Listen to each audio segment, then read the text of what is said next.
Personality-based sponsoring works more than anything else. It's identifying people whose personalities are right for the business because the business is right for them. So here's some bird personalities we'll go through right now. You are a peacock if you are talkative. You love to talk. You love to dress. You're a peacock if you were wearing a boa this morning at 7:30 and the banket's been over about 7 hours. They're peacocks. Peacocks are driven by the need to be center of attention. You'll find your peacocks at the party because they'll be in the front row. And every time you talk about something, they'll be saying, oh, that'll be good for you. Oh, you should use that. Or I use that. And they answer every question. Peacocks are wonderful for this business because they're the ultimate networkers, but they're loud. Now, the interesting thing about peacocks is they're so easy to sponsor because this business is made for it. We give them that recognition. You don't even have to. You just say, look, here's the agreement, sign there, and I'll tell you what you're doing later. Because, seriously, this technique's weak. You know why it works? Because if you said to a peacock, oh, let me tell you about the compensation plan, there are peacocks in this room who still don't know there is a compensation plan. It always amazes you when your check appears every month. Wow, I wonder where that comes from. You get paid for doing this? So you tell peacocks we're all going off to Maui. And then what about our next personality type? What about our dove? You're a dove in the room if there's a seat next to you because you're saving it for someone who came late. Probably a peacock, right?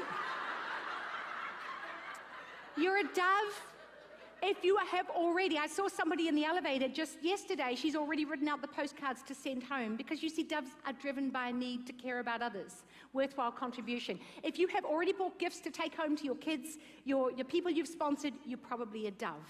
You're wonderful for this business because you look after your customers. Peacocks forget about them.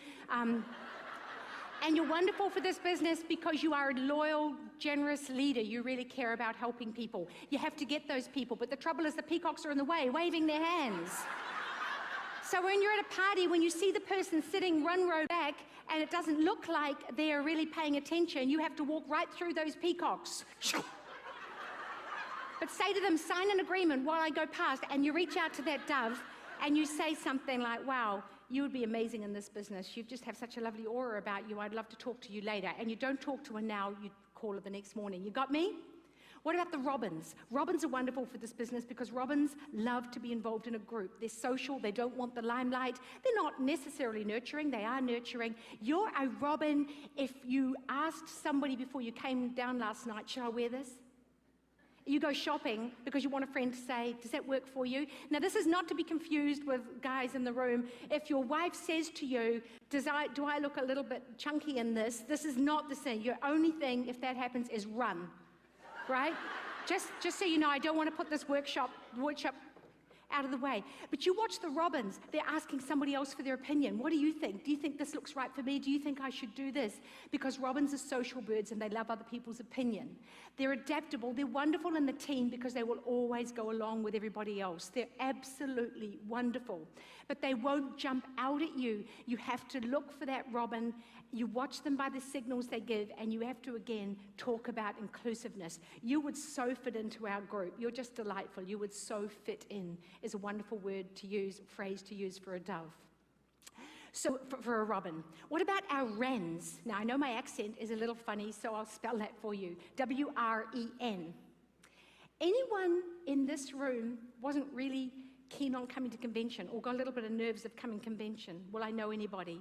I just don't know if I'm going to fit in. Is it all going to be too much?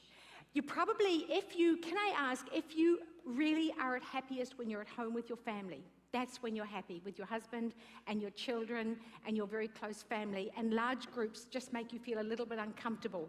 If you're in this room, I'd ask you to stand because you're probably sitting on the outsides of the room. Anyone prefer to be at family? You love convention, but thank you so much for standing. I really appreciate it. And you look, there she is. And thank you so much. They're on the outsides of the aisles. Of course they are, because they find you peacocks terrifying. And you know what else? They're on the outside, and let's hope that you've actually been reaching out to these people, because let me tell you about the wren. The wren is totally driven by security. They will do anything to look after their family and to provide a good lives for themselves. They are such hard workers. They will do what they need to do, and they are wonderful for the business. But if you're only going for the peacocks, the doves, the robins, and you forget the wrens, and what a shame there was only 2 people in the room now when we could have so many more, because we make more money than in a regular job. So are you with me? We look out to these people. Let's do a couple more. We have our eagles. Now, eagles, you're in the back row if you didn't turn your cell phone off and you've got it on vibrate in case an important call comes in, right? We've got some eagles in the room. Eagles are the one, they walk fast. Even though there were about 20 of us waiting for the elevators yesterday, eagles just come straight up and they feel it's their right to get in first regardless. And they go in. And here's the funny thing. They go in and they go in first, which means they should be at the back, but somehow when the elevator opens, they're at the front. Because eagles are ambitious. They love power and status and recognition. If you are carrying a gold card or a platinum card and you are paying 3 times the amount that the rest of us are paying for our credit card, you're probably an eagle. Out with the credit card. Why are eagles great for this business? Well, they're great for this business because they're ambitious, charismatic, persuasive, and they're natural leaders. Extreme eagles are incredibly irritating because they tend to ignore people, they tend to be obnoxious. It's like my way or the highway. But a powerful eagle, someone who is ambitious, a social climber, wants the status and recognition. Do we do status and recognition better than anybody? Of course we do. But how do you approach them? You have to be organized. They'll want to know that you've got your facts together. They'll want to know you know what you're talking about, and they'll ask you tough questions because they want to challenge you. Because eagle's all about it's you or me. Both of us can't be the leader. They will ask you tough questions. You have to be ready. And if they ask you a question you can't answer, you say, I don't know. I'll get back to you on that one. But you don't say, oh, I don't know. You go, I'll get back to you on it. Talking to an eagle. One more, and there are a few more, but we'll do the most common ones now. Owls. You're an owl if you counted your underwear before you came here, so you had exactly the right number to last you every day. Okay, I need during the day, probably need an extra pair for night, another pair, and a spare. How many of you did that? How many of you actually count? Oh, look at our owls. Look at our owls. Owls love facts, figures, and numbers. Owls, you are into knowledge and understanding. We love the owls, but let me tell you something about the owl. The owl, somehow their brain doesn't connect to their face. Have you ever done a party and you're talking to the group and you're going on about your products and how wonderful they are, and the eagles are saying, you should get this, I'm this, and the eagles are participating, the doves are smiling at you because they're trying to help you out. You know, they really want you to feel good. You know, they're with you.